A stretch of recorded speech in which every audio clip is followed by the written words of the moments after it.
Watch us via Roku on your smart TV. Submit your own content on info@millenniumnews24.com. Download the Millennium News 24 app from the App Store to stream our shows anywhere, anytime. Stay tuned with Millennium TV and Millennium News 24 for the latest updates. Good morning, good afternoon, and good evening worldwide, our dear beloved viewers of Millennium TV International, Millennium TV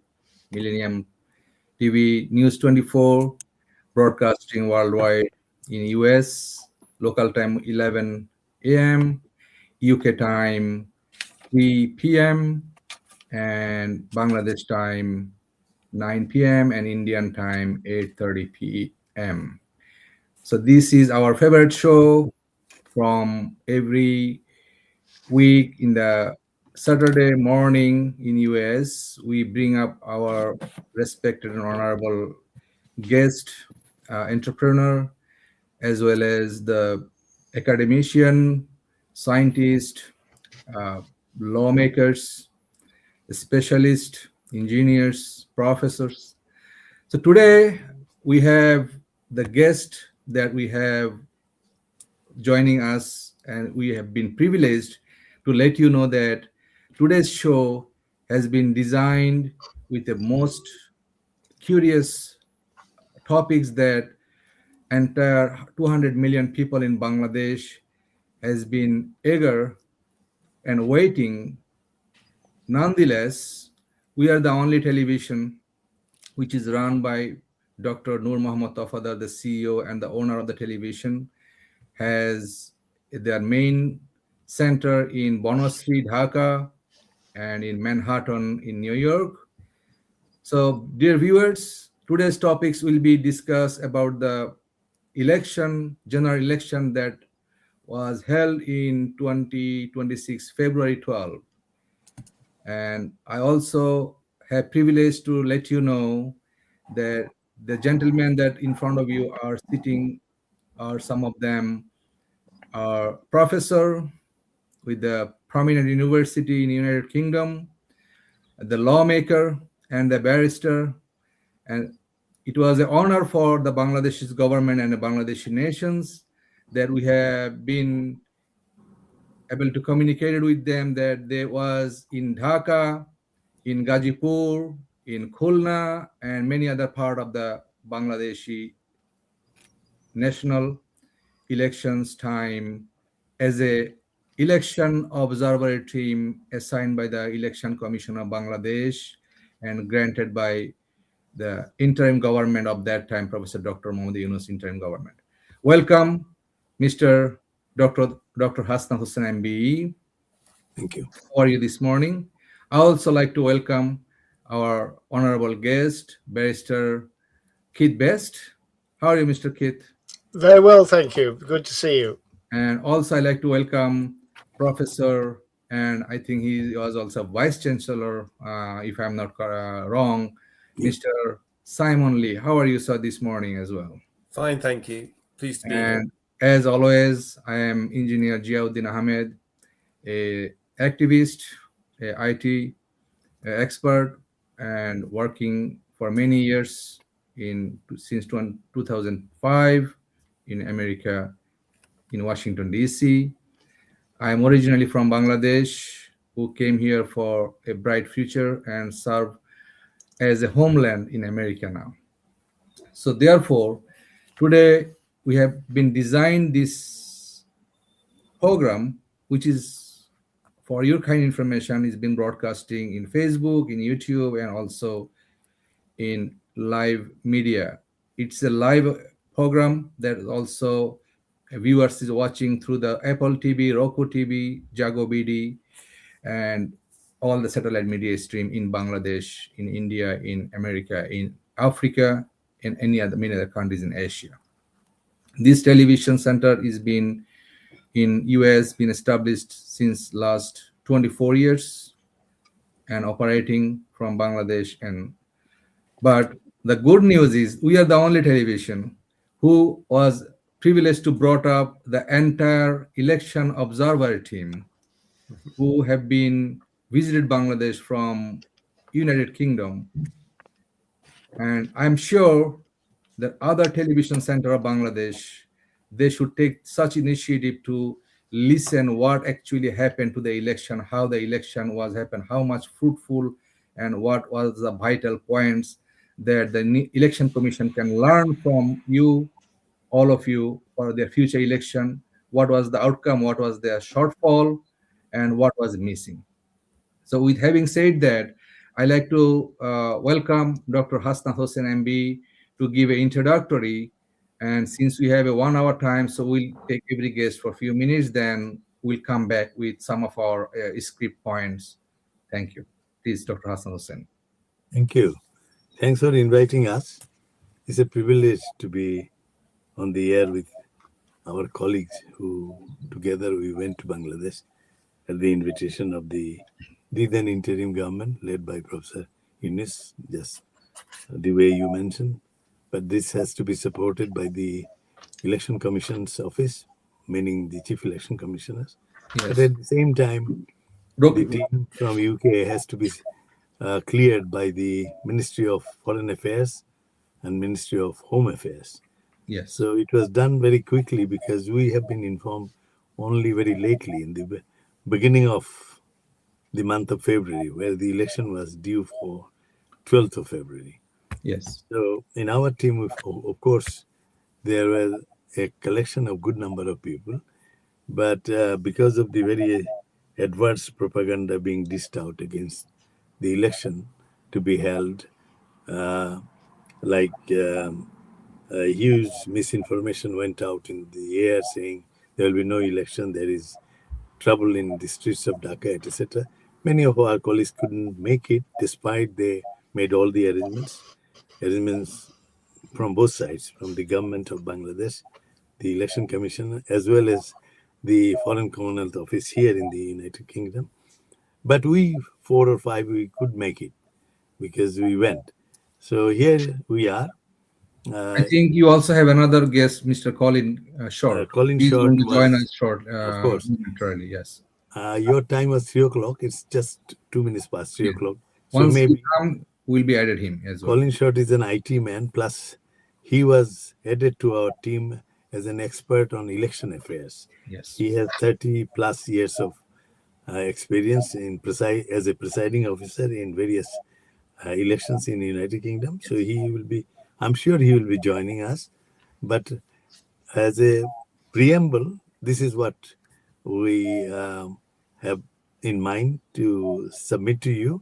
And then obviously I have my colleagues, Professor Simon Lee, who arrived a bit earlier like me, and Colin Short on the 7th of February, almost 5 days before the actual election. So we did many things. I would love to hear from Professor Simon Lee, his observation.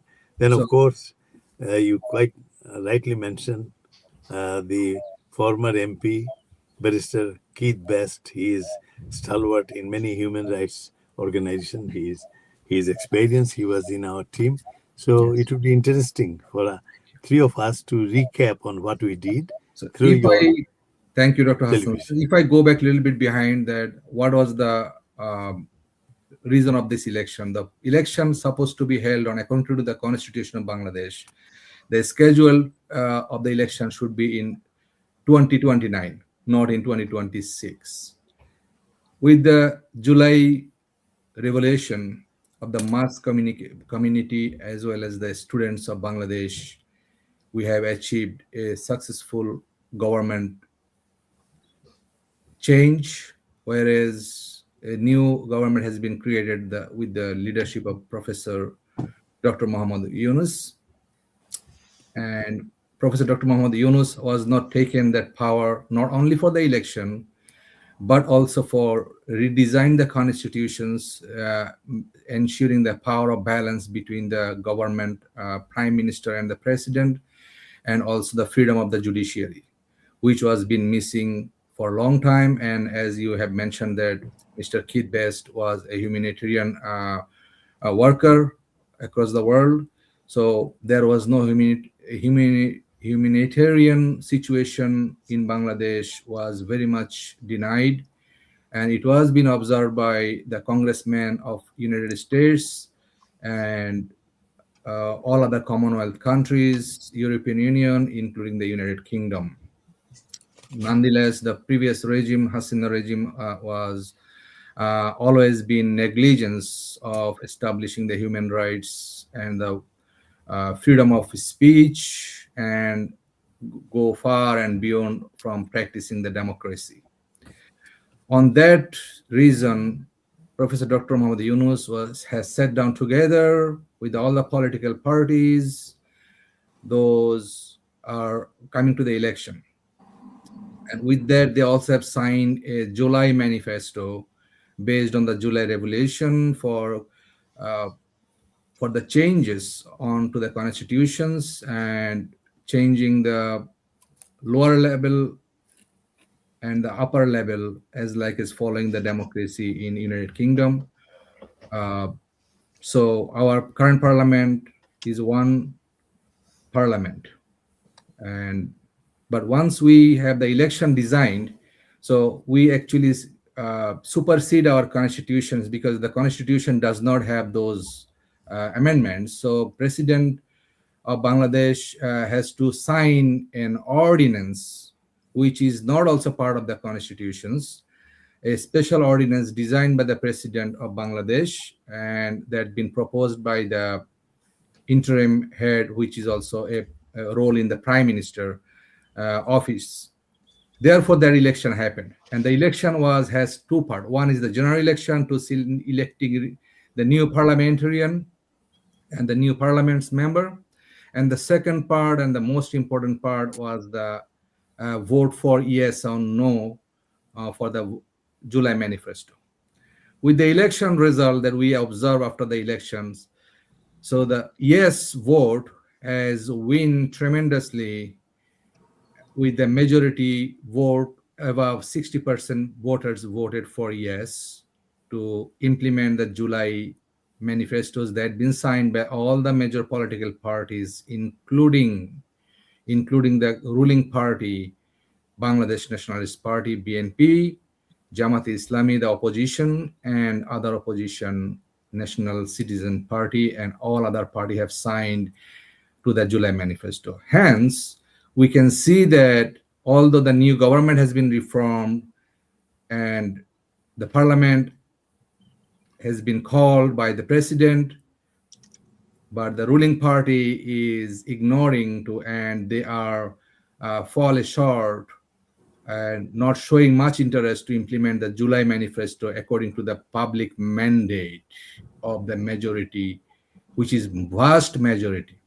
We'll listen from you, all the respected guests, about that opinion, why I brought it up, because the thing that we are going to talk about is about the elections. But the outcome of the election, if it is not been implemented, then the democracy again go to the jail, again been denied, as we can see the fascist regime has been done previously. They was doing a puppet democracy, because all the power was being given to the prime minister, and prime minister is controlling the judiciary, prime minister is controlling the president, prime minister is controlling the police, army, military. So it's like a dictatorship behind the power of the prime minister.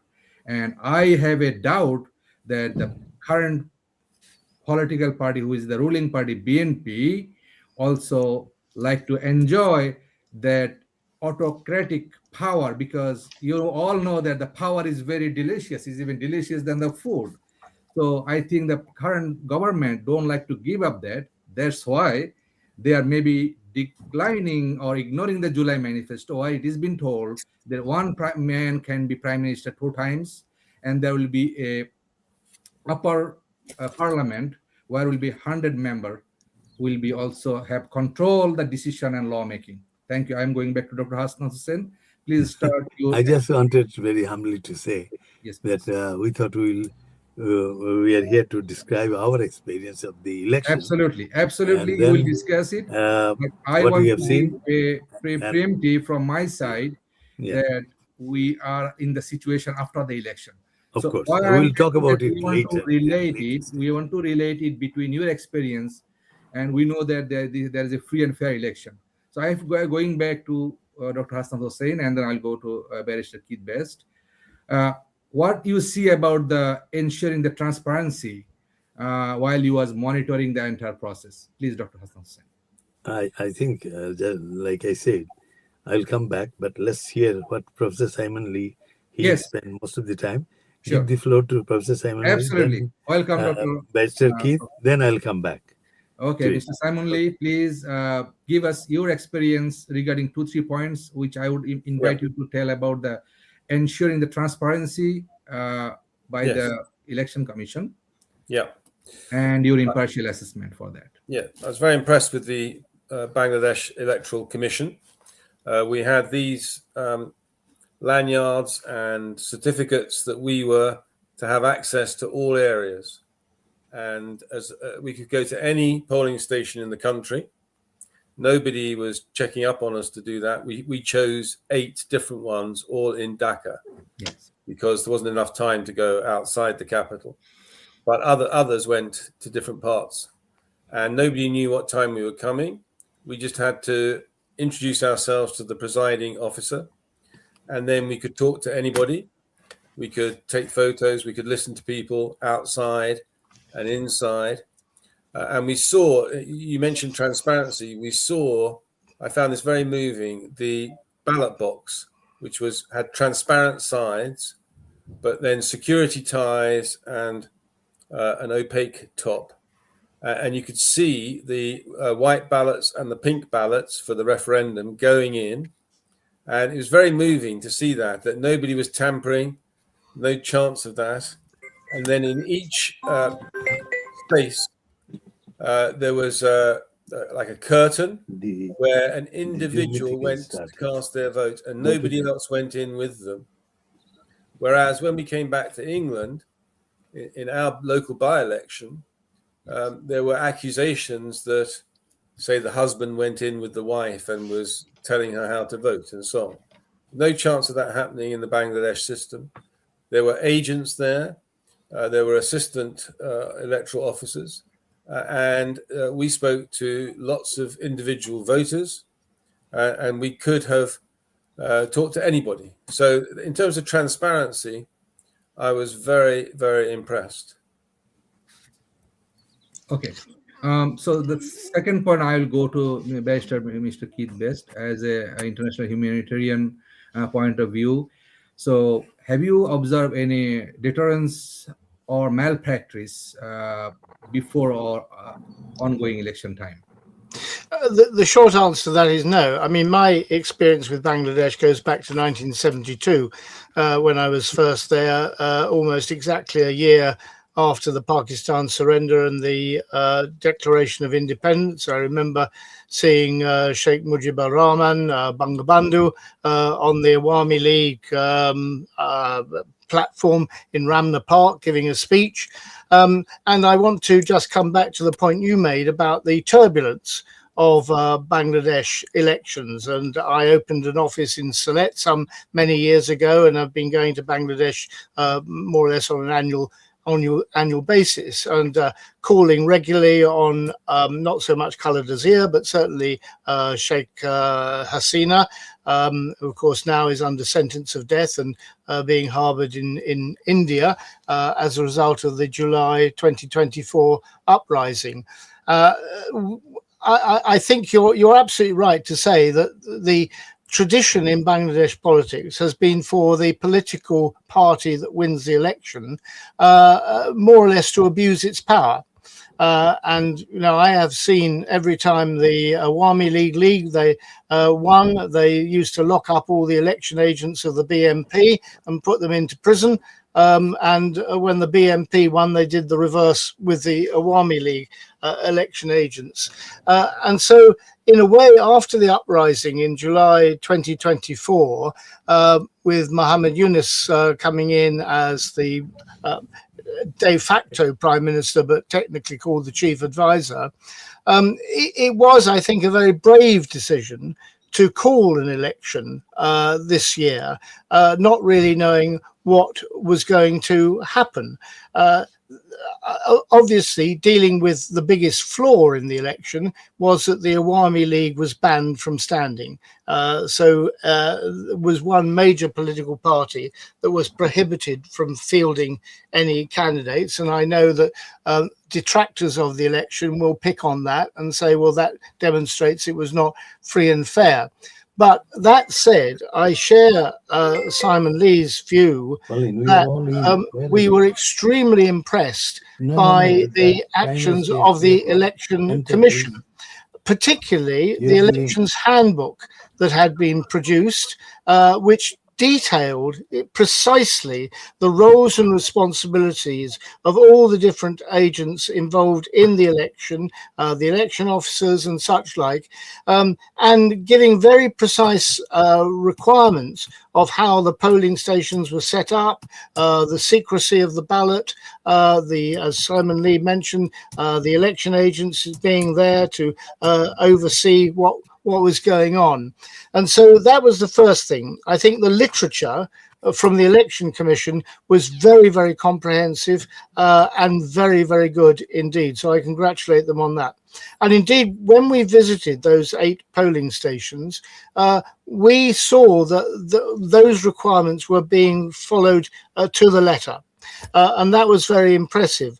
We didn't see any of the violence that has typified Bangladeshi elections in the past. We didn't see any signs of corruption. We were very careful in asking questions, and nobody challenged us not to ask searching questions of the election agents and others. We observed the queues. We did have one lady who came to us, complained that she'd been given false information as to which polling station she should go to. But bearing in mind that everybody knew who we were, and everybody could have approached us, it was remarkable in a way that we had so few in the way of complaints from people. In fact, as Simon Lee was saying, the atmosphere was one of a holiday. It was almost equivalent to Eid. In fact, one lady said, this is just like Eid celebrations. People were desperate to be able to exercise free and fair vote in an election after the rather sad electoral history of Bangladesh in the past. And nobody actually said to us that they were openly critical of the fact that the Awami League was not allowed to stand, bearing in mind its background and what had happened under Sheikh Hasina up to July of 2024. So overall, we were entirely satisfied that this was a free and fair election. I'd like to add one more thing to Mr. Kiddes. With connection to the entire day of the observing and monitoring. So the main complaint that coming from the oppositions, all the oppositions, is during the vote count and in the afternoon after the election officially over. So the ballot is all, we know that it's all was manual ballot, and those manual ballot was have to counted by people. And there is a huge complaint, and I think that also now roll into the High Court of Bangladesh of some of them recount and some of them was being manipulated the numbers. So do you observe that point of the election, which is the result? For example, if I am a student who is writing my exam paper, but the professor somehow give the number on each question, but the total count after the number, let's say I get out of 100, I get 85, but the number being tabulated is 75. So that happened. It's a big complaint. What do you observe on that perspective? Well, we didn't observe any of the counting. Because we knew that if we did go into one of those counts, we'd have to stay there for the whole duration, and that would have disentitled us to visit other counts. I get the answer. Yes, I get the answer from you. So in the meantime, I like to I want to butt in. Colin Short. Welcome, Mr. Colin Short. Yes. You have been always with Professor Hasanat Husain, and we are already started the program without bringing you in. So I apologize, but we also have a time frame. How are you today, Mr. Colin? I'm fine, thank you. I'm sorry for being late. I didn't realise the time had changed, and I've been out working all morning, so I was planning to go to stay with Dr. Hasanat, but we'll carry on as we are. We'll be Yeah, fine. I'll give you some time to catch up. So I'll go back to Professor Hasanat Hussain. Ju- Sir, just to Dr. Hasanat Hussain, would you please just to now, butt into it. Yes. if you please now can reconsolidate as the team that you have taken with these 3 points, what been said by Mr. Simon Lee and Keith. Can you please a short summary only on those 3 things, ensuring transparency, impartial assessment on that, and also deterrence on malpractice and international legitimacy of this election, followed by the election count after the voting. Please, you I'll get be 3 minutes. I'll be very brief, but I'll sum up what my You colleagues. get 3 minutes for that, please. You Okay. get 3 minutes. Use your 3 I'll minutes. try to stick to this. First of all, I completely agree with my colleagues when they mentioned that whatever we saw and whatever we noted is actually what has happened. And mind you, we were given the license to enter into any polling stations, like Professor Simon Lee You need was to saying. flip it other side, Dr. Hassan. Okay, it's the same signed by Yeah, the now you government. can see that. Yes, yeah. Okay. We all carried this, so we had this license. It is good in a sense, but remembering the complexity of the number of polling stations, we decided. I know there are teams who went to 3 different parts of the country, but then even if you are traveling by helicopter, you have to land and take a car. You couldn't possibly cover more than 3 or 4 polling stations physically. In our group, we decided we'll concentrate in Dhaka and picked up almost very diverse corners of Dhaka city, very posh, very middle class and lower middle class areas. And we covered whatever is humanly possible. I mean, I was quoted by many other fellow election observers that they hardly could manage 3 or 4.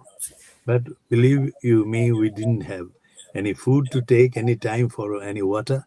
We are running from one station 7:30 to 4:30 in 10 hours. If you Without water. well, we were not supplied anything. I'll come back to that in your Okay, last please. piece. So we have to manage ours. But in order to cover and give transparency and legitimacy to what we observe, we thought we will visit diverse polling stations within Dhaka city with a car. Okay. And you can imagine 7:30 to 4:30 in 10 hours, we have covered almost 8 to 9 polling stations. And also, physically speaking, you can't be judgmental unless you spend about an hour, 45 minutes to 1 hour in a polling station. So we did that. By the time it was 4:30, Barrister Keith already mentioned that counting will start, but we decided we didn't have lunch. So we decided if we enter, like with the polling agents, we were also sometime asking them questions like, do you have enough food with you? Because once the counting will start, you will have to, it may go well over midnight. Okay, so we didn't go. Similarly, as far as I am concerned, when I talk to other fellow election observers, many could not sustain the day-long running around polling station, observing, taking notes and all this, being interviewed by the journalists present. By the way, we attracted most attention because we were carrying a British flag and a Bangladeshi flag. Our colleague Colin Short was spearheading that. So we were interviewed by many journalists also. So this is first thing. We observe even inside a polling station, inside a room, when Barrister Keith mentioned that we even discussed with our polling agents. Each polling agents, represent a political party who are contesting. And we saw the atmosphere between them, the cordiality, the hospitality. They were saying, some of them didn't carry that much food, but when I asked that you have to stay up to counting time, maybe midnight, they said we will share. So there was a very good atmosphere within polling agents themselves in almost all the polling stations we entered. That's one point to me. The polling agents were also happy whatever was going on. I mean, identifying oneself doesn't matter whether they were wearing complete veil or semi-veil or half hijab. Their names were announced, and the polling agents have to confirm, because the polling agents were also from the same locality. They have to confirm the identity of the person, whoever is casting that vote. So that is one answer I have in mind. The secondly is the counting bit. This is a criticism for the election commissioner, because we were told even before we started our journey Okay. from UK, we were told that we will be received at the airport. Come, you don't need visa. We'll be there. So we had this impression that the Chief Election Commission will have a permanent desk in the airport receiving us. They will take us to the hotel where we will stay. They will provide us the transport. They will do everything possible. If that was done properly, then It we would didn't have, happen. we would have our tea break or quick lunch, sandwich, whatever. Then we would probably, many of the election observers would decide to stay back after 4:30. So you are saying that there is no hospitality that been I'm coming back to given. that. So I thought this will be an advice from us at the end of this TV talk show for the election commission to look after their election observers properly. We were just let loose. Okay, we have this freedom of going to any polling station, etc. But there are auxiliaries required. We bought our own petrol, we got our own car, and some, for example, American embassy, they might have helicopters, but again, they could not visit more than 3 or 4. It's not physically possible, even with a helicopter. So there are the drawbacks. There are areas where the election commission could improve in future elections. But as far as this election is concerned, whatever we saw, people coming, opposing parties were also in joyous mood. I even asked the student leader, the NCP student, we bumped into them. Is there any complaint? It was about 10 o'clock in a polling station. That They was said, too "No." early to ask. That was too early to ask. Yes, but even at 10 o'clock, they were saying, sir, yes, there are little skirmishes here and there, but it's not that serious as to, this is Nahid Islam. Yes. He is now an MP. So we had that sort of experience. We also encountered the other fairy lady from Oxford, Zara Tasneem. She made a complaint. We inquired into it and found that her complaint has some basis, but the polling officer she selected is not from the locality. So obviously she wouldn't be able to identify the candidate. So the presiding officer asked her to replace this particular one with another one. So there were small complaints like this. And mind you, you said early in the morning, we also went to posh areas like Dhanmandi, then to Gulshan, then to Uttara. By the time it was afternoon, the casting vote was nearly 70% in some stations. And at the end, around 4:30 or 4:15 in Uttara, there were very few people lining up. So most of the votes or the voters who intended to vote were theirs. And we freely spoke not only to the polling agents inside, representing various political parties. We talked to the presiding officers or the polling officers, as well as the interested audience gathering at that time around 4:30 outside the polling station. So in short, these are my summary observation. Colin Short is here. He's an election expert. I think it is time now we have to hear from him. Oh, But thank you. my In criticism, opposed to that, what you have said, as the representative of this and host of this program, I need to brought up the opposite words, of course. so you can elaborate and you can decline that, which is important because there are lots of disputes on that. What you have just said. So if we go back to the general election in 2018, that been held under the government of Sheikh Hasina that time, and that election is called the vote already happened at the midnight or early morning. Although there was no chaos, there is no fighting, and it also seems the international observer team in 2018 seems to be apparently a free and fair election. Maybe there are less voter in there, but and that election won by Sheikh Hasina with huge win. Now we can see again that election 2024 has no opposition. They are their one government parties and their other neutralized parties. But the election happened the same way. Apparently, is no KYs in the voting and polling stations. How do you evaluate? What is your opposed word? Would you oppose that, Mr. Colin? That no Right. was not like that. Okay, for your viewers, my expertise is in polling stations because I've worked for 30 plus years as a presiding officer for UK elections. Right. Go back to your point regarding the fairness of previous elections.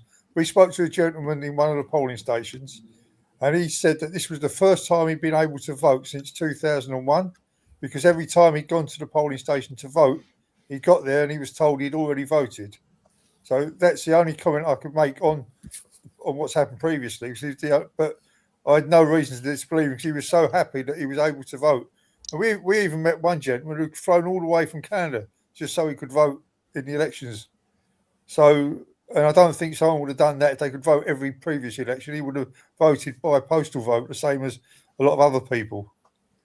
So I would say that I can't, based on especially what I saw at the July Museum, I can't believe that the previous votes under Sheikh Husain were fair, to be honest with you.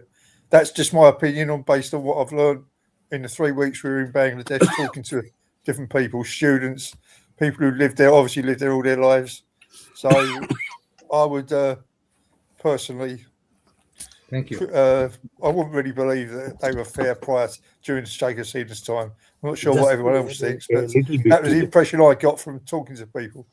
Just to add a little bit to that, in previous elections, in many polling stations were completely empty from morning to afternoon.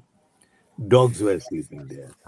And you talked about, of course, the wider allegation that voting were done the night before. Not, at least as an observer, impartial and very professional, we wanted to maintain ourselves as very professional. Being a British team, people were looking upon us to say or to see what we write about these visits. So compared to that, we saw complete enthusiasm. Even we started from Carjon Hall area, that is the university area, early morning. And we have seen already people gathering in the morning. And we have covered towards the peak hours, lunch hour, 3 o'clock, afternoon, 4 o'clock, up to 4:30. So that's my observation about this. About counting, like you said, at the end, what you are counting depends very much on the polling agents inside. How was their feeling against each other throughout the whole day. And also it would be good if a good number of election observers like us would be able to stay and watch. However, say among thousands of polling stations, we visited only 8, but 8 diverse ones. Yeah. If we could be there while counting is going on as a sample, it would be better. But that's a failure of the Election Commission, because the way they invited us from the very beginning, it was never like that. And if our food, our tea breaks, everything would have been taken care of, then we would know that let's stay back, be it midnight, we'll have our dinner at least. Well, I agree entirely with Hasanat Husain on that. I think it would have been helpful had we been able to stay and observe the count, particularly in view of the allegations that you've made about the question that the counting was not fair in some cases. But I think you have to bear in mind the history, and I mentioned my own involvement with Bangladesh over very many years. I mean, the 2014 election was boycotted by the Bangladesh National Party altogether. The 2018 election, which you referred to as, called the midnight election, there was widespread allegation of stuffing of ballot boxes, and there was wide condemnation of that election not having been a free and fair election. So you can imagine the enthusiasm of the general public, which we saw at all of the polling stations to be able to have an election in which they felt they had confidence in the way it was being conducted because of the previous history of elections in Bangladesh. And I think, their confidence was well rewarded, quite frankly, from what we saw in the way the election was actually handled. Now, we can't go beyond that. And it will have to be a matter, no doubt, for the courts if there are challenges as to that. But I think, bearing in mind the history of Bangladesh, what we saw was, frankly, an exemplary election. And I do want to just say a couple of words about the pink ballot papers, the referendum on the July Charter proposals. There was a lot of enthusiasm for that, and I'm not surprised at the overwhelming vote in favour of that. I think to move from a unicameral to a bicameral system where there is going to be proper scrutiny by an upper house, and I think, frankly, in fairness, I mean, bearing in mind, I speak as a former member of Parliament in a legislature which does not have an elected second house, and they've only just got rid of the hereditary peers voting in that to have a second chamber elected on a proportion of the votes cast for each of the political parties being represented in that second chamber will be, and I hope it's implemented, it will be a major step forward in the whole governance of Bangladesh. Thank you. Can I draw your attention, Mr. Ahmed, to Simon Lee wants to say something. So I like to add here something to say about two different points regarding the elections to Simon Lee. So please, I'm telling you what is. So the election result was been getting published the night of the election after the voting has been stopped, and the voting has been start counting, and all the results coming from different thousands of polling stations are continuously getting published to the EC website. And the EC website was suddenly break down around the midnight. And at that point in time, did the EC give any of the descriptions or any debrief to the election observer team, like you came from the overseas, from the abroad, from the Commonwealth? That's question number one. The question number two is the question that I'm taking from the Mr. Keith Best is, apparently it's a free and fair election, no question about it. There are some election engineering that they are telling, and they are bringing in a vital point that once the website of the Election Commission webpage went down, it never came back then and there. It was down for a long period of time. So the last time the result was Jamaati Islami unofficially win for 62 election seats, and their alliances, the remaining alliance with the Jamaat Islami, win about 7 seats. Whereas at the same time, before the website went down, the BNP was unofficially elected about 77 parliamentary seat. But in the very early morning at 7 a.m., suddenly the election result was being published with a huge differences, whereas the Jamaat Islami was being added to 68, and the other alliances win about 9 seats, and BNP exceeded about over 200 seats. So there's the point where people cannot even see any more live operation, the live result coming from all the returning officers all over the Bangladesh, across all the districts of Bangladesh. The deputy commissioner, DC, was the returning officer who's supposed to send the result. And some of the result was being overwritten, like the turned or overwritten by the numbers on some of the paper that had been sent from the returning officer office to the election commission office. So this is the second thing. My question is to you, did election commission secretary or any election commissioner has made any official briefing or explanation that had been provided to your team alongside with other election observer team? Mr. Simon Lee, please. No. So we had this excellent guide that Keith Best has referred to. And when you get to the counting process, it says Vote counting must be done in the presence of the candidate, election agent, polling agent. No one present can leave the counting room until counting is completed. So there were the logistics and mechanics and basics in terms of food and drink and so on. But the main point, I think, was that if you stayed in a polling booth, you would have to stay in that place until that counting was finished. And it also says no mobile phones are allowed during vote counting. They must be handed in to the polling officer. So if we stayed in one, we could only watch one. Yeah.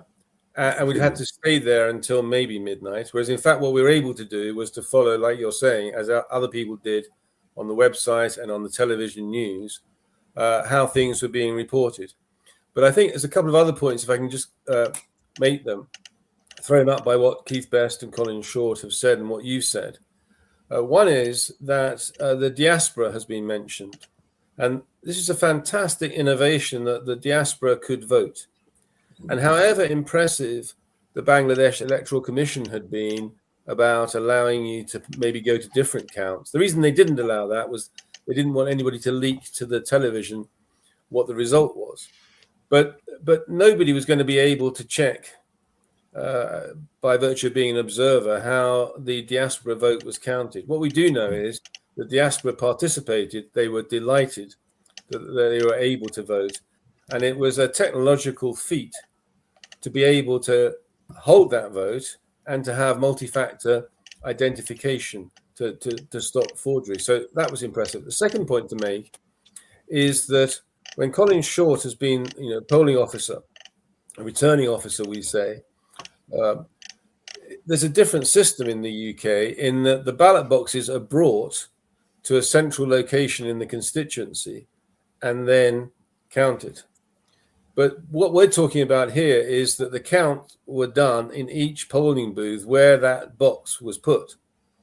And so you'd only have a very, very small fraction in one case. And similarly, if you were, in quotes, stuffing or miscounting, it would only be affecting one example. Okay. So actually, a strength of the Bangladesh democratic system in this election was how devolved it was, how all over the country there were literally hundreds of thousands of electoral officers who'd had training. And if something went wrong in one, it wouldn't really invalidate the whole result. And if accusations are being made that the same things happened and went wrong, then they would need to be examined by the court system. But the answer to your question is that we didn't keep in touch with the Bangladesh Electoral Commission during the night, but we were trying to soak up the atmosphere by following the results, which we couldn't have done if we'd stayed in one place. Thank you. Dr. Hassan Hussain, with all of your permission, we need to take an ad break, and we'll come back within the next 30 to 40 seconds. After that, I will come to Dr. Hassan Hussain for consolidation of our second exchange of our topics. Thank you. Thank you. We'll be coming shortly. Please, viewers, stay with us. Hello viewers, you are watching Millennium News 24.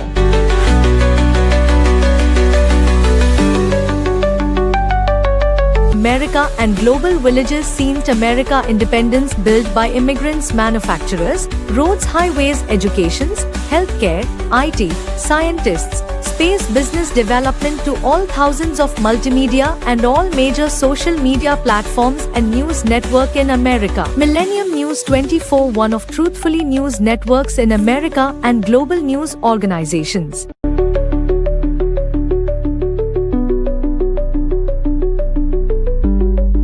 Please watch, follow and subscribe. We are in iOS and Android devices, Roku, Amazon, Apple devices, all smart TV, globally Horizon satellite, social media Millennium News 24, Millennium TV 24. Website www.millenniumnews24.com and www.millenniumtv24.com. Thank you. Dear viewers, Assalamu alaikum again. Welcome back to our Millennium TV live show in Millennium International Television News 24.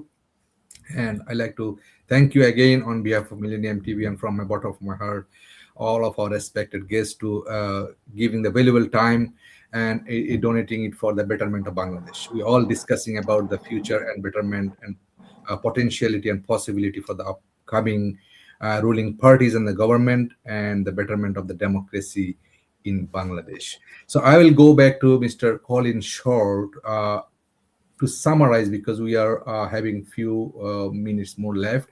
If you please, Mr. Colin Short, please summarize the entire observation, onboarding to the plane towards Dhaka and up to the returning, your entire experience, not only for the election, but also for the heritage, the hospitality, and the people and your experience.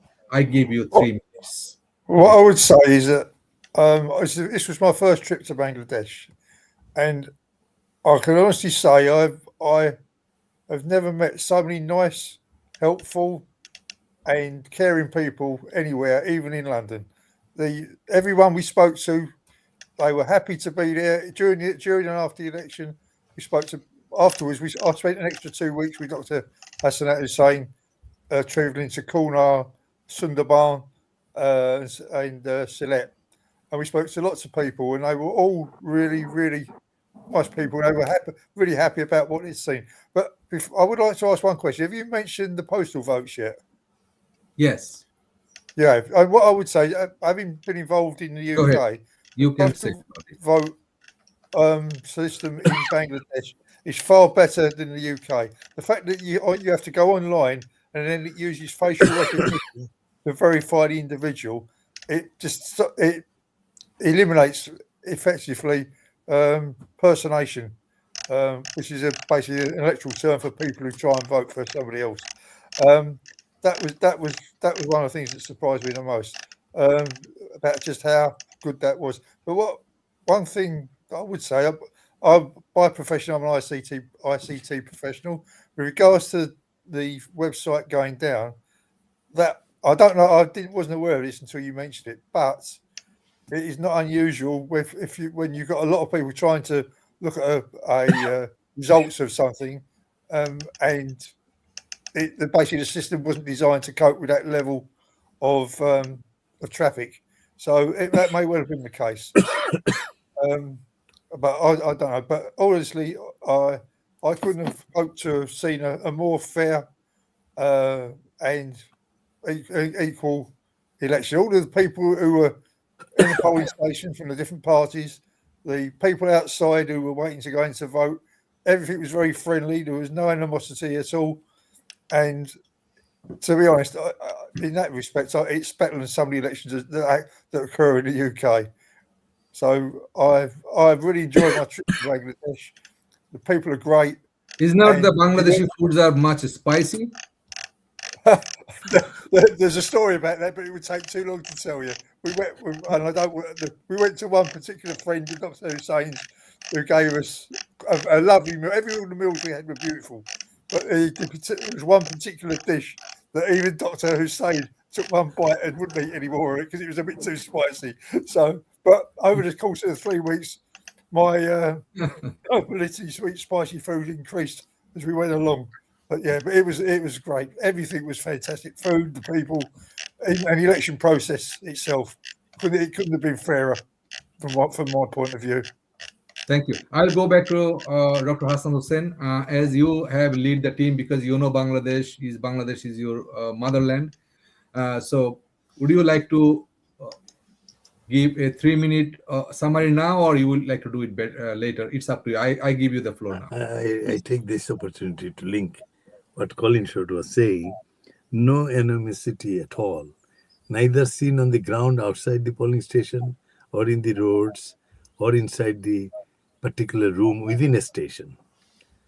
Even say we discussed about counting, and we discussed also from statistical point of view or IT point of view that one anomaly inside one room cannot be taken as an average to the whole thing. But there are other things also to be considered. First of all, the polling agents representing the particular parties which were contesting in that particular station, let's say, it varied. And somewhere we saw 4 polling agents sitting side by side, sharing food, their ideas. We did not see any animosity between them because it doesn't matter whether it is early in the morning or in the midday or in the afternoon. Also, after the election, I can tell you categorically, I know lots of viewers will see it even after this live program because this is the first time Definitely. they are listening to a Definitely, yes. British team going to Bangladesh as an election observer. So I will categorically say another thing, that given the diversity of our team, many could not make it because of the very reason I said, misinformation and propaganda from outside Bangladesh.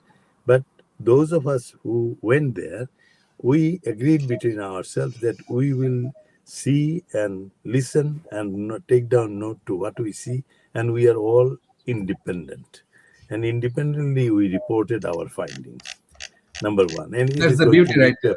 That's the beauty right there of your absolutely team. That's the beauty of us, and it is our writing has gone to Guardian, Daily Star, and these are in the pipeline, and like your TV talk show now. So that is there. Plus, there is another thing among us. What we maintain is complete professionalism. We have years of experience in our background, like already you have told, or we also expressed. Barrister Keith Best, Professor Simon Lee, Colin Short, myself, and other members of the team who could not make it are now saying that they missed a great opportunity of being able to say that, yes, we also took part. Our contribution may be very little, but to pull back from Bangladesh from a very chaotic July, August of 24 and the past regimes back to a path which leads to democracy. So we take that pride. However small our contribution is, that is there. There is another element into this, that not only that we maintain among ourselves, that you mentioned that I am son of the soil. So taking with me my colleagues back to Bangladesh, obviously my colleagues will also have observed me that so many political parties who took part in the election, their heads, most of the heads know me because of my long connection with Dhaka University and with my home country, also my connection in the host country with education particularly. So we maintain absolute professionalism in we agreed, and my colleagues will testify to this, that many people tried to contact me from many political parties, almost their heads, but I refused to contact any one of them till 13th. 12th was the election day. 13th is our summing up day. Then on the 14th, I started picking up phones from various political BNP, be it BNP, Jamaat-e-Islami, you mentioned this, NCPs. They called me. And believe you me, I will say this in front of this audience, that even Jamaat-e-Islami Amir rang me on the 14th, I believe, after midnight. And I said, are you happy with the election? He said, Dr. Shafiqur Rahman. Yes, Alhamdulillah. I said, you got nearly 68 plus, you say 72 seats. Are you happy? He said, Alhamdulillah, I'm happy. I said, for the first time, Bangladesh, I can foresee, will have a parliament where youngsters like Nahid, Hasanat Abdullah, or Saki, or Noor, Akhtar Hussain, they will be there along with 68 Jamaat-e-Islami well-educated people, plus the BNP. So this parliament will be something very important one, from much different from the previous parliament of yes ministers and no ministers. There are vital candidates also like Barrister Rumin Farhana. Absolutely, independent as a independent. So if there is an issue, after all, parliament is to make policies. So when there will be discussion on an issue, it will be a very lively debate on that. And none of them, even if they are minority parties, none of the students will leave any space to be overshadowed by party political agenda. That is our hope. And as a team, I should say I feel enormously grateful to my colleagues also that we took part in our small way an effort to put Bangladesh back to democracy. Now we'll of course observe Bangladesh going forward, marching Yes, forward. thank you. We'll take it as we'll take the last portion as the keynote that I forwarded to our election commission office to take accordingly. May I just one more thing I like to add, Dr. Hassan Hussain, learning from Keith wants to say something. Yes, I'm coming there, Mr. Keith. Thanks for the patience. He was excited about, Mr. Colin was excited about the diaspora voting as well as time only.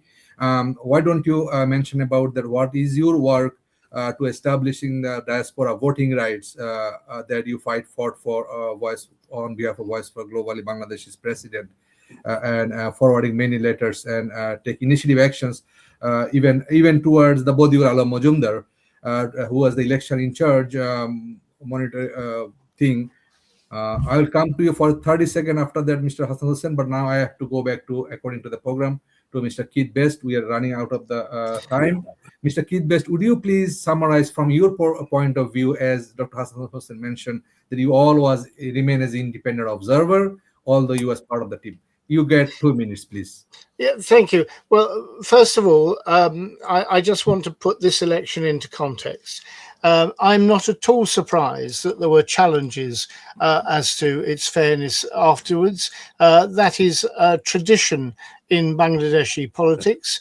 But frankly, the criticism and the allegations are nothing compared with what happened after the 2014 and the 2018 elections.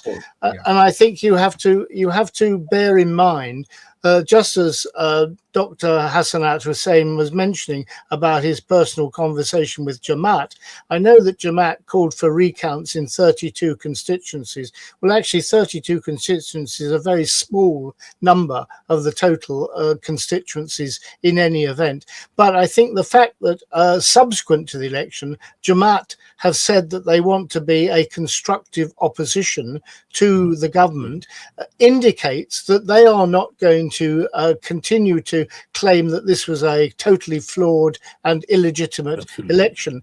And I think then when you look at the international reaction from everybody, from Prime Minister Modi to the Malaysian Prime Minister to a whole raft of international prime ministers and presidents contacting Tariq Rahman, congratulating him on the election. I mean, these are not people who are going to be turning around and saying this was an illegitimate election. I think obviously, to add you that's the international courtesy to congratulate the new government. Even normal, we saw that many president and prime minister, even including Modi and president of United States, also congratulate Sheikh Hasina. So I will not say that there's the proof of the fair and free election. Well, it may not be proof that they're not going to complain about it. I mean, I put on one side the comments from Sheikh Hasina, because it would be obvious that she would make those comments, particularly because the Awami League was not allowed to stand. And so I understand that from her perspective entirely. But I think what you're looking at is governments around the world who are saying they are prepared to work with a new government in Bangladesh on the basis of its legitimacy, not saying that they will not work with a government in Bangladesh because it is illegitimate. And that is the critical point. So it's not just international election observers like the Democratic Institute or the International Republican Institute observers being there, the Commonwealth and others, but it is also the reaction from the international community in political leaders. International community also learning a lot of new things that come out top of the head of the Bangladeshi government and the prime minister, previous prime minister, the new way to election rigging. Even I think no international people even thought about it. I think there is a lot of research we need for Sheikh Hasina, how she can invented those type of election engineering. So that's why I'm saying that we may every election, wherever it's held, is subject to allegations of elections. Professor Simon Lee referred to the family voting allegations in the British elections, where more than one person of the family was allowed into the polling station and therefore could influence, arguably, the way in which individual voted. We saw nothing of that in those 8 polling stations. I'm not opposing what you have said. I really have accepted what you have said. But I just wanted to end by saying I think the jury is out as to how this government behaves. I want to see the July Charter recommendations implemented. I want to see that done, and I think there's a very heavy burden of responsibility on Tariq Rahman and the BNP to make sure that the world sees that this is Bangladesh maturing into a sophisticated democratic country where actually elections are meaningful and fair, and where actually governments behave not in the bullying dominant way that they have in the past in Bangladesh, but actually in a constitutional way. Thank you. It's a very great opinion. I love Simon Lee, please. And respect. Please go ahead, Simon Lee. You get about 2 minutes. We are very much running over time. But sure. Just very briefly, I wanted to add the whole thing that as best as you can, please. You asked about the general reception. One thing to mention is the day before we got to see the chief advisor to the interim government in person. I mean, it couldn't have been a busier time for himself, Dr. Mohammed Yunus and his staff. But they graciously received us and we were able to ask them anything.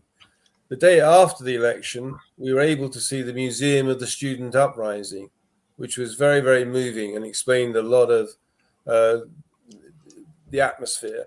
And then after the election, we went to see different people and asked them what their experience was. And one young woman who's a lecturer, recently a student, she said that at Eid, young women like herself would show the henna on their hands to other friends on Facebook. But on election day, they were showing their left thumb because it would have an indelible ink mark, which was one of the many ways of checking that there was no voter fraud. Yeah. And that seemed to me to sum up the spirit. And I would say, as a professor and a vice chancellor, that the atmosphere was like a graduation day. And to pick up Keith Best's point, it's as if Bangladesh democracy has graduated. Thank you. Can I just make one point? Something that I observed, and we all observed at the elections, was there was no consideration given to access for the old, the infirm, and the disabled.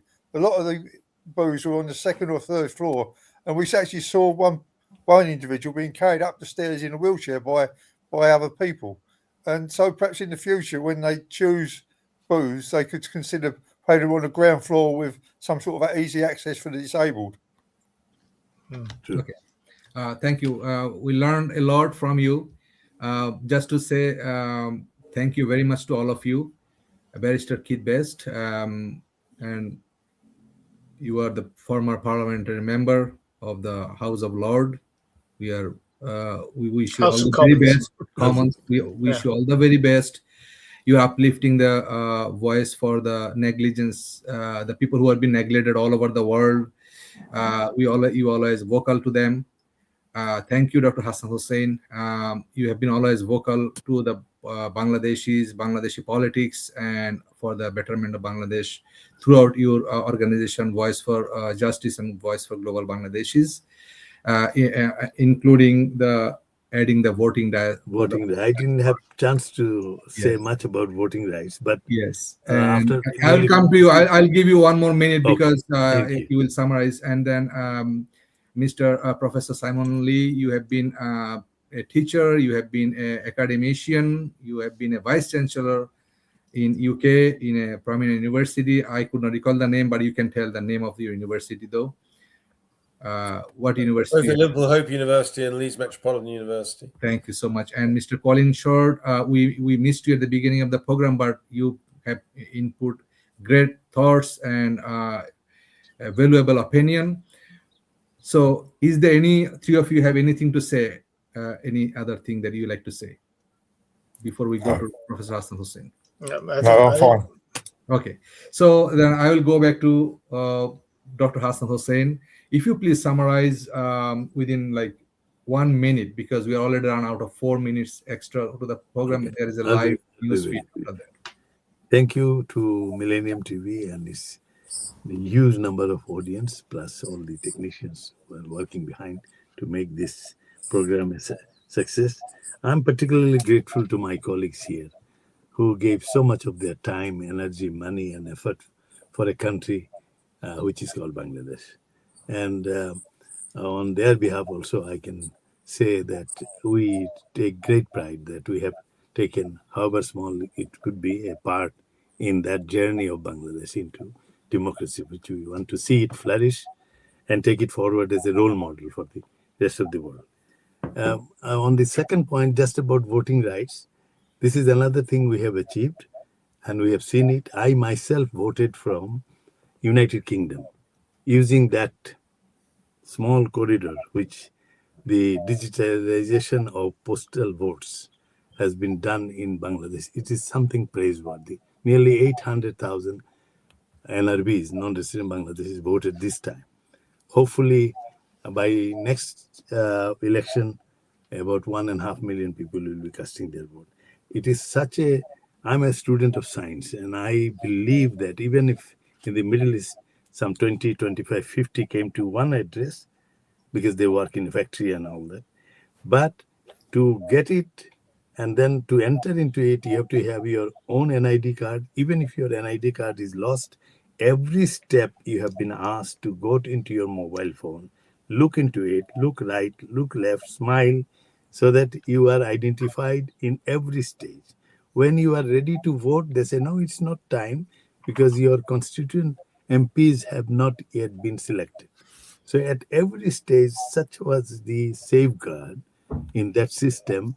And being such a short notice, this is a great credit to Professor Dr. Yunus and his team that after 52 years, despite repeated governments were told that nearly 1/10 of Bangladesh population, 1.6 million, 5 million people work abroad and pump money into Bangladesh. That's why Bangladesh didn't become Sri Lanka during Corona, for example. So that people had the opportunity to cast their vote this time. And I myself put my vote before leaving for for Bangladesh. And this system was so foolproof, I'm sure that this is something Bangladesh could be proud of.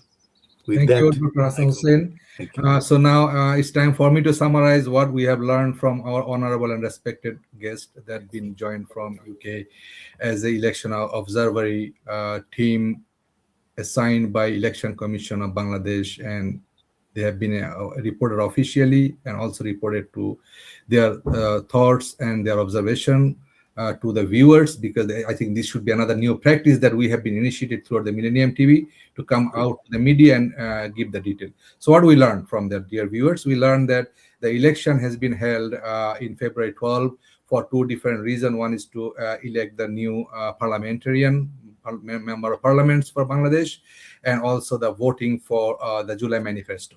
And Mr. Keith, Barrister Keith has said that they will continue their observation how the new government and the Prime Minister Tariq Rahman is fulfilling the eagerness of the people of Bangladesh and what they implement the voting rights for the yes and no vote. And obviously, yes has won tremendously with above 60% to implement the manifesto of the July, and it's all the agendas been written and been signed by all the political parties, including the ruling party BNP. So they are all looking and observing the new government led by Prime Minister Tariq Rahman. Also, we have learned from this program, dear viewers, that all our guests has come together and give their compliment. The election was free and fair, with no hassle. That was been accepted by the diplomatic bodies that been in Bangladesh, and also it been congratulated by as all over the government, chief of the government or head of the state in many countries. There are here and there some deterrents of malpractice, but that are cannot be impact all the parliament members and their seats. That may be allegation come throughout the court. The disputes was only for 32 seats, whereas there is still a dispute of election engineering. But the election observer team has been sitting in front of us. They are also monitoring, and they are also all of them. There are some academicians who always spend their whole life for research, including Mr. Colin Short, or the humanitarian team activists like Mr. Keith or Professor Simon Lee. So they will observe and they will do further research as the continuous process of is there any election engineering have occurred or any malfunction. That's a matter of research, and we cannot judge that. There also we learn. There are some report that we have learned from that the new edition of the voting and the intensity of the government and the election commission was tremendously open wide. And also our guest has thanked the law enforcement of Bangladesh. They also thank the military body. They come with to ensure the free and fair election of removing all kind of threats or any kind of rigging threats from the election. There are a lot of polling officers and the dedication for the political parties. They also thank all of them, and they look forward to success and the betterment of Bangladesh. Having said that, dear viewers, thank you very much, and thank you so much our respected guest, Mr. Professor Dr. Husain, Barrister Keith Best, Professor Simon Lee, and Mr. Colin Powell. We got a lot of display from your camera, Mr. Colin. I think right. So those has been displayed throughout, and I hope this will be a legendary talk show episode that I dedicated for the people of Bangladesh throughout this program. And nonetheless, I would not forget to thank our sound engineer and the technical manager of this program, who has always been prominent and very much expert, Mr. Saidur Rahman Chaudhary, a young fellow of Bangladesh. Please pray for him and his health and success. And also thank Dr. Nur Muhammad Tafadar. Thank you again. Assalamu alaikum. Allah Hafiz. Have a good Assalamu alaikum. Alaikum assalam. Mytech USA computer training এবং কর্মসংস্থান। আমরা দ্রুত সময়ে উচ্চতম বেতনে চাকরি পাওয়া ও IT ক্যারিয়ারের দক্ষতার সাথে টিকে থাকার নিশ্চয়তা দিয়ে থাকি। বাংলাদেশি আমেরিকান অভিবাসীদেরকে অগ্রাধিকার ভিত্তিতে সার্বিক প্রশিক্ষণের মাধ্যমে দক্ষ ডেটাবেস অ্যাডমিনিস্ট্রেটর হিসেবে মাত্র 5 মাসের মধ্যে প্রস্তুত করে বিশাল আইটির চাকরির বাজারে দুর্দান্ত প্রতিযোগী হিসেবে নিয়োজিত করি। আমরা আপনার উন্নত, সহজ ও সচ্ছল জীবনের স্বপ্ন পূরণে সততার সাথে সবচাইতে আধুনিক প্রযুক্তি প্রশিক্ষণ দানে সর্বদা সজাগ দৃষ্টি ও সক্ষমতা সহ আপনার সেবায় নিয়োজিত। আমাদের সাথে যোগ দিন। সহজ মাসিক কিস্তিতে কোর্স করে নিজের ভাগ্য নিজেই বদলান। আমরা $500 রেফারেল বোনাস দিয়ে থাকি। ভর্তি চলছে। আমাদের কোর্স সমূহের মধ্যে আছে database administration engineering, MongoDB, Azure, Microsoft, SQL Server, NoSQL, Oracle। আজই আপনার বিশ্বস্ত আইটি প্রতিষ্ঠান মাইটেক ইউএস এর সাথে যোগাযোগ করুন। Phone number 929-435-3696, 571-208-5450, 813-767-4600। এছাড়া আমাদের ইমেইল করতে পারেন। আমাদের ইমেল আইডি ziaahamed@ymail.com। ধন্যবাদ।